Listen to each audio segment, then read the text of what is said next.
Hey, thanks for joining me. God damn, have I been looking for this thing everywhere.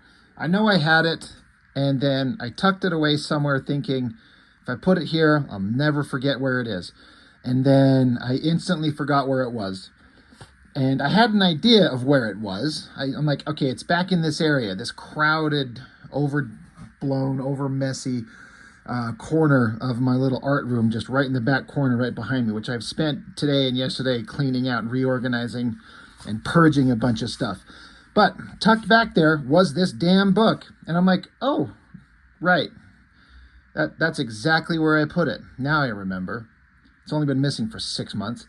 Anyway, Wolverine Jungle Adventure, written by Walt Simonson, art by Mike Mignola, and inks by Bob Wycheck, I believe is how you say his name. This might have been the first time I ever saw Mignola's artwork. And like most of us dummy kids back in the day, I did not understand the awesomeness of what I was looking at, and I did not like the art at all. This was in an era, this is 1990, I believe. Double check that. Yeah, copyright 1990. So I was, 13 years old, been reading comic books for a little bit. And I'd seen this Mignola guy's artwork around.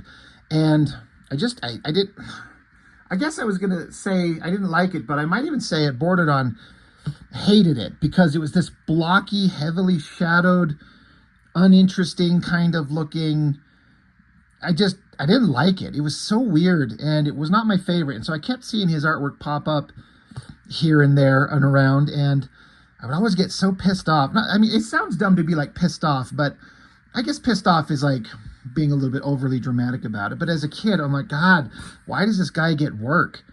You know, I don't know anything, obviously, as a kid. Now that I've gotten older, I've talked about Mignola's work, and we've looked at a couple of his things. One of my favorite artists ever. And I go back and see his older stuff, and it's just like, I don't know what my problem was. How did I not see? But you have to kind of get some experience and some knowledge and something to compare things to and see really trashy comic art.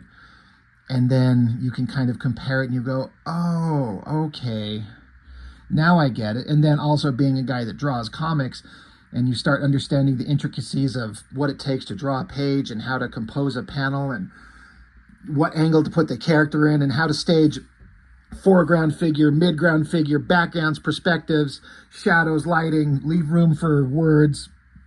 It's just so complicated. And then you just start realizing how good somebody is and how good somebody's been their entire career, it seems. So this book, it doesn't represent what I feel like is the best artwork that Mignola's ever done. Not close, but it's so much better than I remembered it. And there's funny things about this book, because there's images inside this that I remember seeing, and the kind of the visceral visual impact of a couple images stuck with me forever, even though I didn't like the art. And I think that's something to be commended, when an artist can have a style that you're like, well, I don't like the way he draws, but the emotional power of the image stuck with me forever. And I go back and I look through it, I'm like, oh, that image. I remember seeing this image or this pose. I can't remember where it was or who it was, but then you go like, oh, it was in this book that I read 1,000 years ago. So I have a much greater appreciation for this book, and there's so many great things going on here. But like I said, it's not my favorite Mike Mignola work. I feel like it's before he kind of really figured out his heavy shadow artwork style that he was going to get, and where he kind of eliminated a lot of cross-hatching lines and things like that and kind of simplified it. I got a couple things out to kind of show some various levels of his artwork. We've all seen this, the issue of X-Force that he did. Talked about this, how at the time I was hardcore into this book and this artist, Mr. Liefeld, and then you flip it open and you see this stuff, and I was just like, man, fucking, they put that crappy artist that drew that Wolverine book drawing an X-Force book. And like I said, when I went through this, it's now one of my favorite issues of, I almost said Youngblood, of X-Force, because I understand how good Mike Mignola's artwork is. And it's such a weird thing. He doesn't have that big, over-the-top, explosive, exciting artwork that you would kind of associate with the Liefeld or the Jim Lee or the Silvestris. But that being said, it just works so well. It's all personal taste and what a person kind of likes and dislikes, but I look at all this stuff and I'm just in love with the drawings, the shadows. This is when Mignola, I mean, this was pre-Hellboy, but he'd started to figure out, it feels to me like, the heavier shadow stuff. Instead of doing some cross-hatching lines and leaving it open, he really leans into the shadows and dark silhouettes and things like that in his figures and his backgrounds and his just everything. And so this book is beautiful, and I love it. So I thought that I'd dig that out for comparison, keep it on hand. So there's that one. And then I've also already flipped through the Hellboy Artisan Edition. And there's, you could just spend forever looking at this. This is his, like, last Hellboy work, so way later in his career, where his art style has changed a lot. It's a little bit softer, almost zero cross-hatching lines. It's all just contour lines and heavy shadows and perfect compositions. But towards the back of it is some of his first, if not his absolute first, Hellboy work. And there's this style that I really like, that I feel like fits more. It's closer to the X-Force work and to this Wolverine book that we're going to look through. And it's not quite the same kind of softer, kind of non-cross-hatching style that he gets to in his other work here. But this version of his artwork, I think I might like the best. And I can't explain why. Again, he figured out how he wants to put in heavy shadows like this. You'll see once we get into the Wolverine book how he hasn't quite got there. He hasn't quite made those decisions. I mean, they're certainly there, but it's like every page, every panel has heavy shadows on every figure, basically. And his compositions with, the ground, the backgrounds, the buildings, the sky, the walls, heavily shadowed, composing the image so the figures are here in this kind of white spot, but putting the black shapes in the background around them. For some reason, I feel like it's like his black and white artwork is like, it's like the composition of a classically trained painter, knowing where to put shapes and forms in just the perfect way.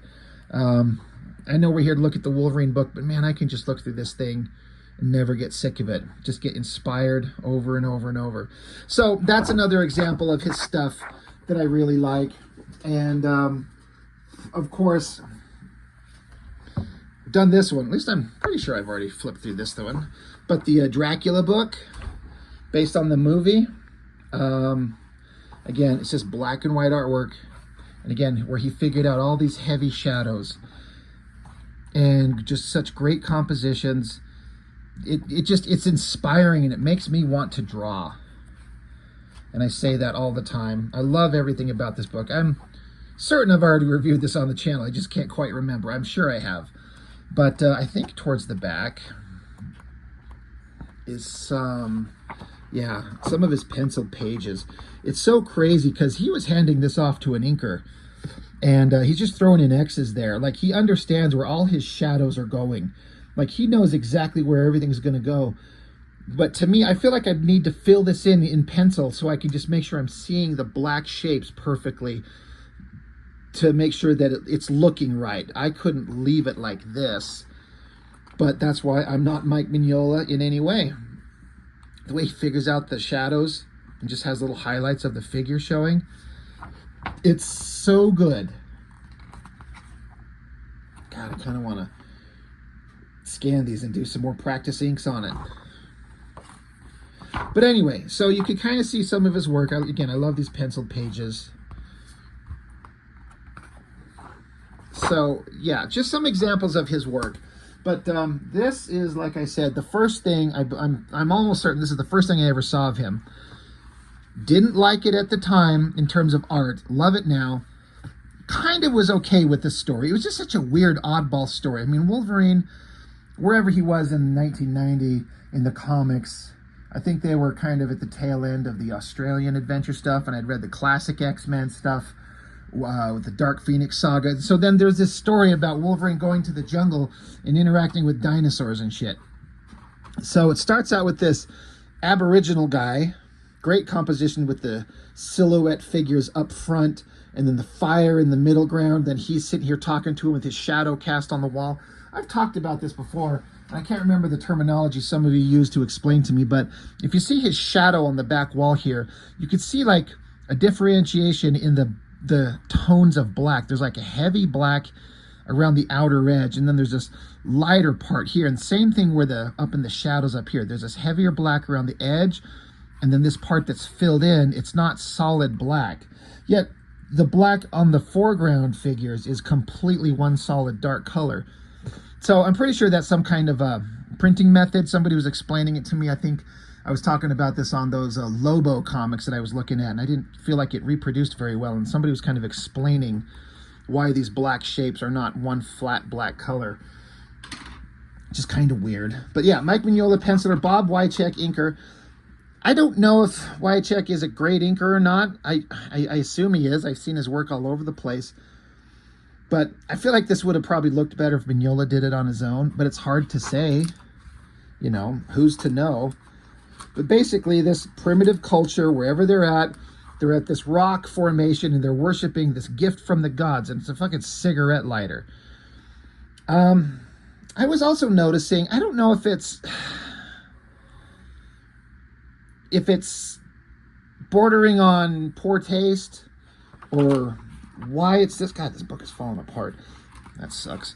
But this, like, they're in the Savage Land, I'm fairly certain, right? I mean, it's a jungle adventure.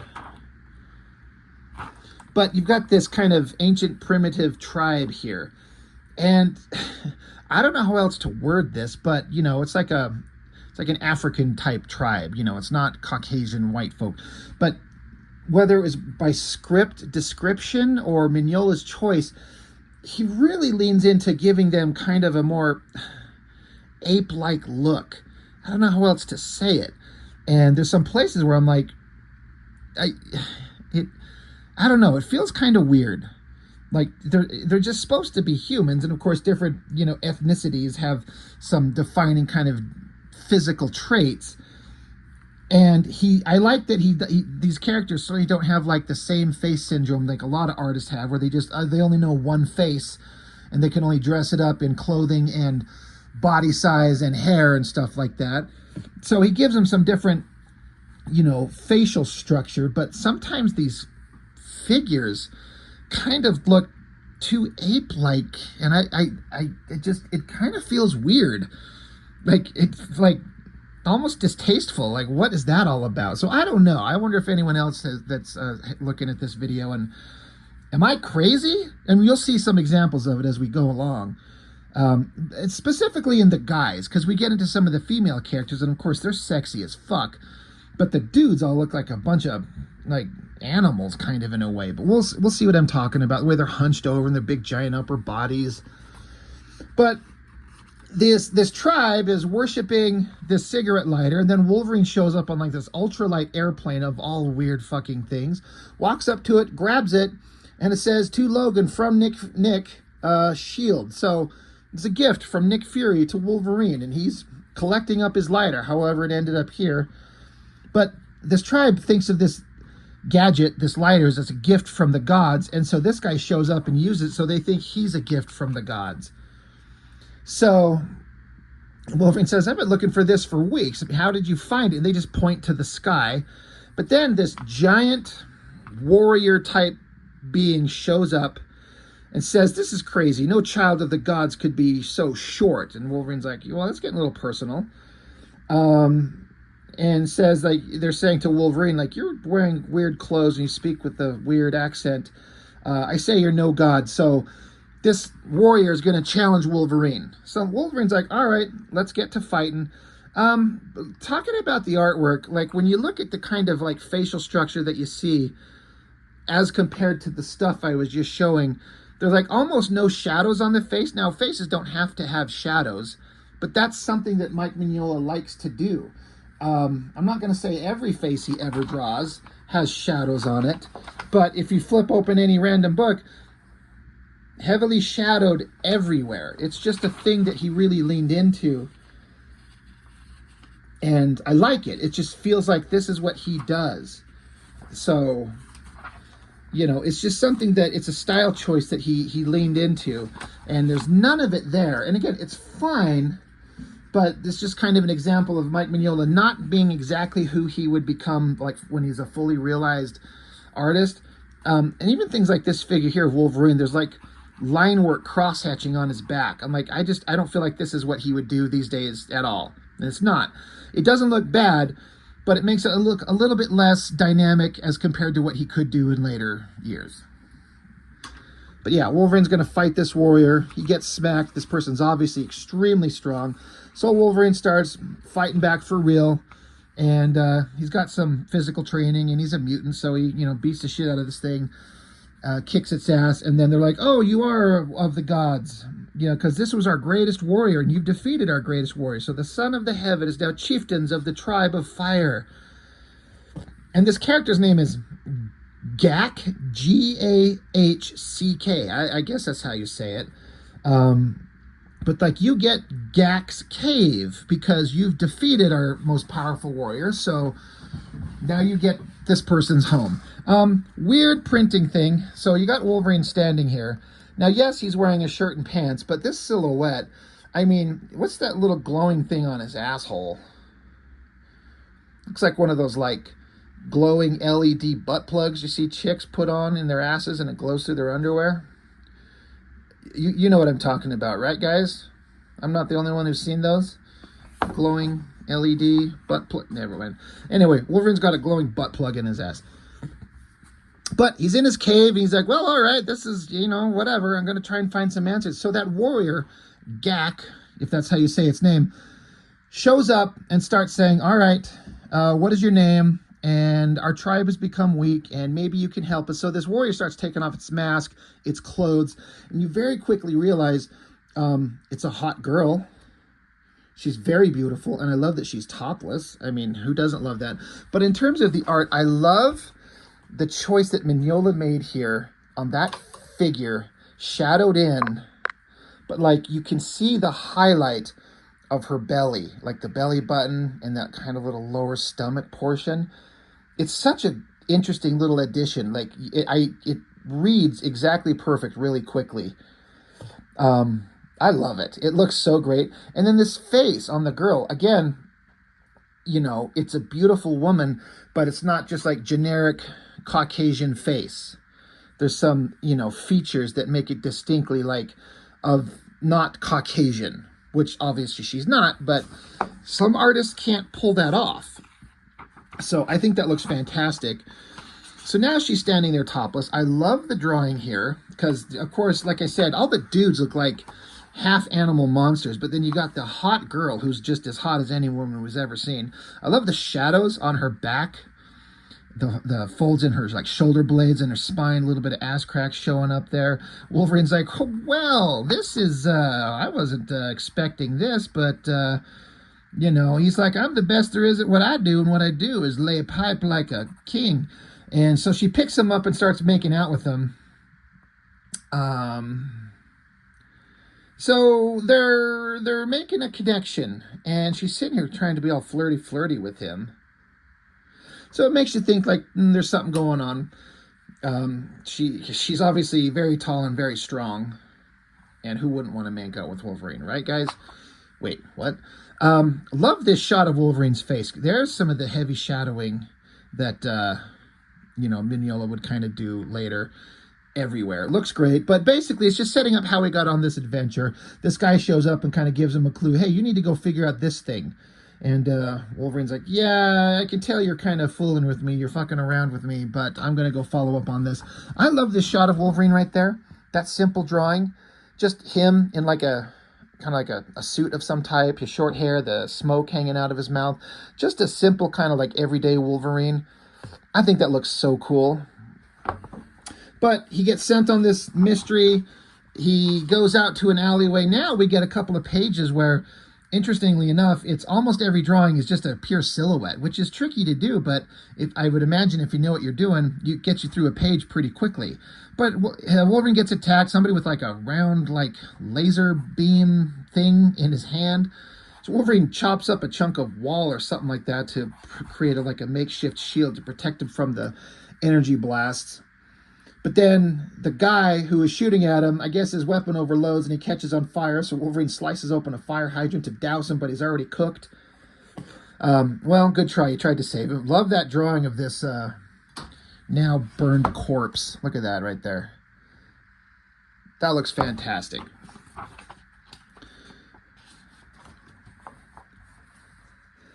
So, Wolverine's investigating the dead body, looking at him. Another thing that Mike Mignola used to do, I don't feel like he did this for very long, but it's one of his old art things that I've always noticed, I'm sure everyone does. He gives you these big round lip things, like making the lips very prominent. And it doesn't look bad, but it is kind of just a weird thing. You'll see some more of it as we go on through this book. It's fine. I love the drawing. The eyes look great. I love the way he drew this nose. It's so simple, but it works perfectly. Big old mutton chops like Wolverine always has. So he's on the adventure. Yeah, he's like, he's going to the Savage Land. So on a boat, then he's on an ultralight. He's flying around, and that's how he ended up here. Now he's talking to Warrior Babe. And she says, so he gets done explaining, and she's like, yeah, you were right. I didn't understand anything you had to say, but I understand enough. So she puts out the candle, and they go into darkness. I'm like, oh, damn, Wolverine's getting some hot jungle love. And who wouldn't? That girl's hot as hell. 7 foot tall and 36 double Ds and just wants to ravage his Wolverine. Get it. So now they're out roaming through the forest, and we're in the Savage Land, so of course there's dinosaurs everywhere. And this is kind of another example of, you could see a difference in the way Mignola would do his backgrounds in his art, like I was showing in that artist edition with Hellboy. And the way he'd do a lot more heavy black shadows for the forest instead of just this kind of open line thing. Again, it certainly looks fine, but it's just a older style of Mignola work before he kind of moved into a different direction of rendering. And again, this all looks great, but it's not my favorite version of his work. But again, look at these, look at the tribal male characters. Like, it's very primitive looking, but again, the girl's super sexy, hot, and perfect. Good shot of Wolverine. I love the pose there. Good heavily shadowed fight between him and some dinosaur creature. Almost pure silhouette monster Wolverine. That looks awesome. And then this one, I was like, all right, well, now he's part of the tribe. So he's got like hot girl topless again, and there's a bunch of other hot babes. Again, the dudes all look like freaking animals, and the girls are all like super hot, like curvy, round babes with huge boobs. I mean, get it. But this, I mean, the anatomy of this shot of Wolverine here, when they're painting him up, and like, I'm like, geez, she's down on her knees, like she's gonna give him the old humjay. He's gonna send himself into a berserker rage. But weird but awesome anatomy. Like, it looks all perfectly fine, but it's got that kind of distinctive, like it's in the realm of realistic enough that you know exactly what you're looking at, but it's pushed into like a comic booky style that makes it dynamic and interesting. I think it looks fantastic. One of the girls tries to hit on Wolverine a little bit, and his warrior babe, little hot honey there, she doesn't want anybody messing with him, so she smacks the shit out of her. And then they all do a dance around the fire. Okay. Presumably, there's Wolverine waking up next to hot warrior babe, so he's probably throwing down with her in the sack again, which is awesome. One of the male members of the tribe comes up, and I guess this old man's son has not returned from a hunt. And they call these dinosaurs honkers, which is kind of a funny, weird thing. It's just like a weird way that they don't have any other term for it. So instead of being a dinosaur, like our terminology for it, they call him honkers. The honker of doom has returned, and they call him the Wolverine. It's not Wolverine or Logan. They all refer to him as the Wolverine. But one of these guys' son got killed. I guess they're showing this image of all these warriors going to attack. The guy throws a spear, but he gets smashed by the dinosaur. And it's not fair that the gods have sent this warrior man among us, and the gods still demand a sacrifice. My child dead, and the child of the gods live. Is this justice? So again, look at these shots of these guys' faces. It's so ape-like. It just... Why are the girls so perfectly sexy and fuckable, and the guys don't? I mean, I'm not into dudes, but you know what I mean. Like, look at this top shot up here. I love all these figures, all these various figures here. But all the dudes are like cavemen, and then all the girls are sexy as shit. That's awesome. There's a lip thing that Mignola's doing, too, that he puts on all these figures. It looks fine. It's just one of those weird things. But this poor guy, he's pissed off that his son is dead. So he's crying. He's got tears in his eyes. He doesn't think this is a child of the gods, that, that's what Wolverine is. Not that Wolverine's ever made that claim, but that's what they think he is. And so they're like, I think you're a demon. You've come here and the gods still demand a sacrifice. You've taken my son. So he stabs Wolverine through the guts.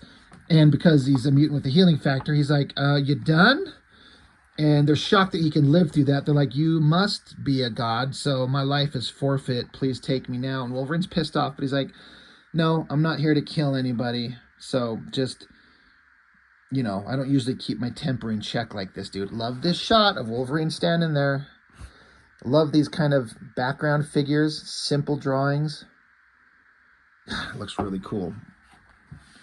But maybe they'll go on a hunt and take down this dinosaur, and Wolverine can be a badass. So they go on a hunt, run into this giant Tyrannosaurus. Again, I feel like composition is really solid. Big giant dinosaur there. Wolverine diving out of the way. Trees smashing everywhere. I just can't help but think of how he would make this look different if he would be drawing it in his modern style. I don't know if it would necessarily be better. Probably. I guess I would say it would definitely be better because he's a more advanced, experienced artist. But it certainly doesn't look bad. Was Mike Mignola ever... Like some artists you can see, they need to start out and they're learning. And they got some growing pains to go through. But... did Mignola ever have growing pains to go through? I'm sure he'd say yes, obviously, but to those of us looking at his work, it's kind of like, no, it seems like he was always great. But so Wolverine attacks the dinosaur, grabs his arm, bites down on him, flips him up, and then swallows him. And his hot babe girlfriend is a little bit pissed off. She's sad. How am I going to avenge my my hot little mutant lover boy? But then the dinosaur tumbles to the ground, and Wolverine comes out of it, and he's like, this is actually a robot. This is not a real, living creature. It's a machine, they figure out. Love that shot of Wolverine. All that great shadow on his anatomy. I feel like these lines going across his body like this is not something that Mignola would do ever again. This doesn't look like a style that he did for very long. Again, I haven't seen everything he's done. I understand there's this DC book series that he did that a couple of people have told me to pick up. I can't remember what the name of it is. Odyssey? You guys will remind me. But, so I haven't seen everything he's done, but it's, there's style choices that he's making that looks good, but also things he would not hold on to. But I love this shot. The heavily shadowed figure. Reminds me of some Silvestri work with Dan Green on Wolverine.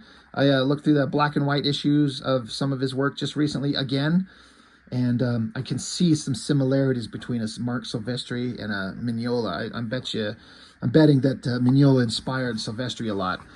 Another great shot, heavily shadowed, and yeah, Wolverine's trying to get the hell out of here. Now that he's done his things and saved him from the dinosaur, he wants to go, but his airplane's gone, and he's blaming the girl. Did you get rid of my airplane so I wouldn't be able to get out of here? Are you trying to keep me and stop me from leaving? And she's pissed off and doesn't want to talk about it, so she walks off. Now they're going to go on more adventures. There's more things going on they got to kind of figure out. This shot here, it looks good, but again, I just would like to see what modern Mike Mignola would do with this drawing. Like, Wolverine and some of the male figures are trudging through the grasslands there. It looks awesome. I love the body language on all those figures, but I feel like it would look very differently with modern Mike Mignola. But they get along. They're fine. Like, well, there's this volcano in the distance. It looks like Mount Doom or some shit. So Wolverine's like, well, all right, I'm going to go check out what's out there. And he's like, if I'm going to go there, there's some kind of cyborg dinosaurs roaming around, and that's something the X-Men deal with. So if that's what I'm going to run into, I might as well go as myself. So he puts on his outfit. Not my favorite shot of Wolverine. It's certainly fine. I love the choice of shadows that he put on here, but it's just kind of okay. It's better than anything I could ever do. I just feel like for a shot like that, that's where you could kind of choose to make a big, awesome shot that maybe that's why he didn't do it. He just wants to keep it simple. Mike Mignola doesn't want to, he's not trying to win us over with flash and craziness like a Liefeld would do. He's just trying to give clear storytelling and make it interesting, and it is. But he goes searching into this cave. There's look at that mouth thing with those weird big lip things going on. It's a really weird choice. But he gets in here, gets dropped through a trap door, wakes up in a cage, and oh shit, it's Apocalypse, which is not a surprise because he's right there on the fucking cover. Which I meant to point out, this cover, I feel like is influenced by it's very Frazetta. I feel like there's, I actually did a Google search before I got started, trying to look up, I swear I've seen something like this that Frazetta did, a painting, a cover, a Conan thing. I can't remember, like these rocks, and then this girl specifically. I feel like she was flipped the other direction. In whatever one I'm thinking of. I know that this is kind of like an homage to something. Love that girl there. Again, she's mostly naked except her little fur thong, topless. I love the shadow choices to define her back muscles and her spine. She's got that big, thick, fat ass. And then it's like watercolor to give the shadows on her figure. It looks so cool. But then Wolverine fighting Apocalypse. So my point is that we know Apocalypse is in here because he's on the cover, and there he is. Again, just imagine if Jim Lee or Silvestri or McFarlane or Liefeld or anybody drew this shot, how different it would look. But is it more impactful than this? I guess it's just different storytelling sensibilities. I think that's pretty awesome. A lot of people want to yell at Liefeld for not drawing feet, but look at Mike Mignola. He cut them off. He didn't really show them there. I guess it's kind of there in that one. Either way. But Wolverine's trapped by Apocalypse, and there's some back and forth about him creating these genetic creatures and all this kind of evil stuff that Apocalypse is going to do. He's going to turn Wolverine into a cyborg assassin, which is kind of almost what Wolverine is in a way anyway. But while Apocalypse is sitting there monologuing and telling him everything he's doing and gonna do, he hears a sound, and oh shit, look, it's his hot girlfriend from the tribe, and she throws a pipe at his head. And so she just picks her up, and is gonna do something to her. So Wolverine's pissed, and Wolverine's trying to plead. It's like, I'll do whatever you want, just let her go. And he's like, even if I believe that for a second, which I don't, it's not necessary. When I'm finished with you, you'll do whatever I want in any case. I shall keep the young woman alive. She shall become your first lethal test. So yeah, he's like, you obviously care about this woman. By the time I'm done fucking with you, I'm going to sick you on this girl and you're going to kill her as a test. So Wolverine, now he's pissed. So popping his claws. You think Apocalypse would like restrain Wolverine's fucking adamantium claws, but he doesn't. But you know, Wolverine's got to get out. So he cuts into his boot and gets the lighter and lights it with his feet and burns off his bonds, and now he's free. It's another kind of shot of Wolverine just kind of standing there the way he looked when he got all clothed up here. It's kind of like, I skipped one page too many. It's kind of like the same shot in a way. I don't know. It still looks good. But Wolverine's free. So now they fight. Wolverine taunts him by stabbing into one of his experimental little things here and pisses off Apocalypse. Love this shot of Apocalypse diving at Wolverine. That's a neat shot. A lot of movement in that. Wolverine stabs him in the neck. His girlfriend's trying to save some of the innocent people here and telling them to get out of there. You got to run.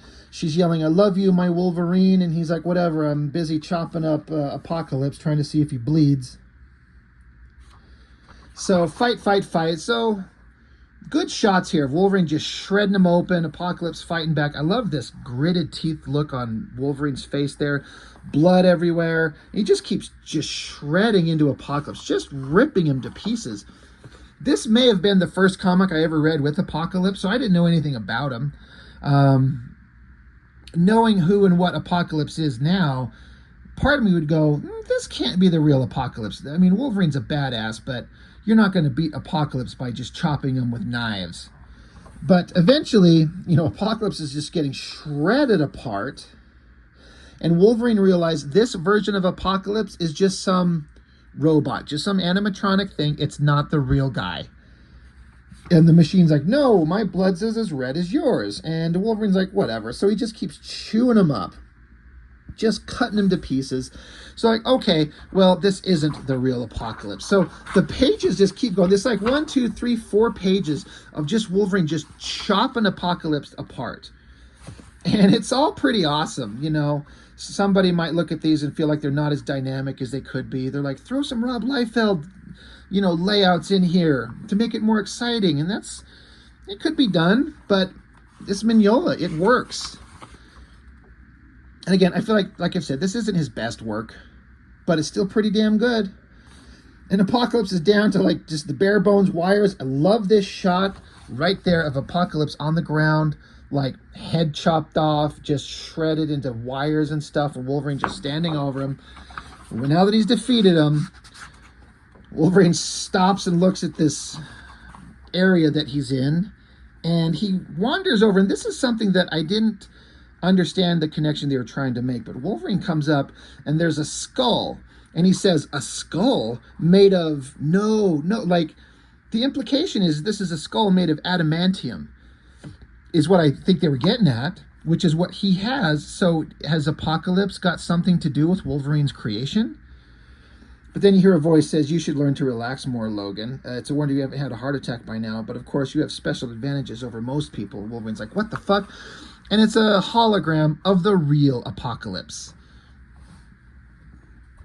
And he's like, "Some sort of hologram." And Apocalypse just kind of proceeds to say, "Yeah, you have succeeded in the task I set you on most impressively." Wolverine's like, "What are you talking about?" And basically Apocalypse says that this other version of him is a robot that he made, but the robot kind of went haywire and lost his kind of logic circuits. He wasn't kind of doing what he was supposed to do, and thought that he was the real Apocalypse and went off on his own agenda. And so the real one kind of set Wolverine on the task, which was way back at the beginning, when we see where he gets started. This guy that gives Wolverine the tip to go start this adventure, that's Apocalypse in disguise. That's him. He says it here, that was me in disguise. I set you on this task because I wanted you to show up and take out this robot thing for me just to get rid of it. That's basically what they get at. And I love the way that Mignola draws this Apocalypse and the hologram version, and the way that it's colored. Works perfectly. Wolverine's pissed. I don't understand why Apocalypse is here, and it looks like he's tossing up in his hand. It looks like Cyclops' visor. I don't know what that was supposed to have anything to do with anything. But he's like, "Yeah, you did my bidding, and good job. You took care of it. And, the future belongs to mutants and whatever. So Wolverine's pissed off. There's leaking gas in this facility. So Wolverine takes the lighter and rigs it to light, and he throws it, and it's going to basically blow the thing up, which you see in this shot. Wolverine's hot native girlfriend and the people that they freed are looking at Mount Doom in the distance, and then boom, one little lighter and a little bit of gas, and it levels this entire mountain. So they're like, oh shit, is he dead? Is the Wolverine gone? She's like, I don't know. We'll have to just wait and see. And then for some reason, somehow, some way, Wolverine found his ultralight airplane, and he's on it, and he's flying away, and they're looking up at him. He's like, he sees us. Will he not return home with us? And so she looks up at him, and I don't know what kind of gesture Wolverine's supposed to be making with his hand there. It's almost like a suck this kind of thing. That's not what it is. But, you know, he's leaving. She says he will be returning home. So where did the ultralight plane come from? Where did he just randomly find it? It's just there. But he found it. He did the things he needed to do. The adventure's over. There's only one more page in the comic, so we got to wrap it up. And his hot girlfriend that he's been, like, busting nuts in, you know, she's looking up at him and sad that he's leaving. And so then the narration from the like tribal leader at the beginning, who's telling the story to the people, says, and so the Wolverine's great singing bird carried him beyond the dome of the sky into the dawning sun, to live among the gods again, and perhaps to remember us his people at times. The days have come and gone since his departure, and we have never seen him again, but he came to us in our hour of greatest need. The tribe of fire will honor his memory and his sacred trust until the end of time. So Wolverine takes off. They're sitting around the fire, and it says, and he will dwell in the hearts of his people forever. And it shows his hot girlfriend, and she's got a baby. Now, this is what has stuck with me in my brain forever. It's never left my memory. Like, they don't say it directly, but the girl that Wolverine was banging, she's got a baby. So I'm like, this is Wolverine's child.